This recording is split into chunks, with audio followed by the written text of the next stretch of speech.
मंडळी, छत्रपती शिवाजी महाराज यांचं जन्मस्थळ असलेल्या किल्ले शिवनेरी येथे आज रविवार सुट्टीचा दिवस असल्यानं अनेक शिवभक्त तसेच पर्यटक शिवजन्मस्थळाचं दर्शन घेण्यासाठी गडावर उपस्थित होते. पण शिवाई देवी मंदिर आणि शिवजन्मस्थळाच्या जवळ पर्यटकांवर आगीमोळाच्या मधमाश्यांनी हल्ला केला आणि या हल्ल्यात 30 ते 40 जण जखमी झाल्याची माहिती आहे. त्यांच्यावर ग्रामीण रुग्णालय जुन्नर येथे प्राथमिक उपचार करण्यात आले आहेत. पण या घटनेमुळे शिवनेरी किल्ल्यावर दुर्गप्रेमींची धावपळ पाहायला मिळाली.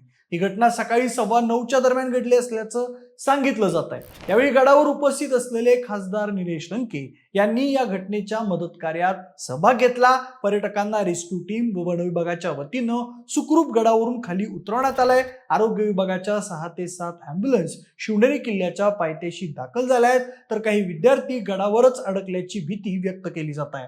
पण एकूणच वन विभागाचे आगीमोह शांत करण्याचे शर्थीचे प्रयत्न सुरू आहेत. ही अशीच घटना 19 फेब्रुवारीला देखील घडली होती. त्यामुळे आता शिवनेरी गडाबाबत चिंता व्यक्त केली जाते.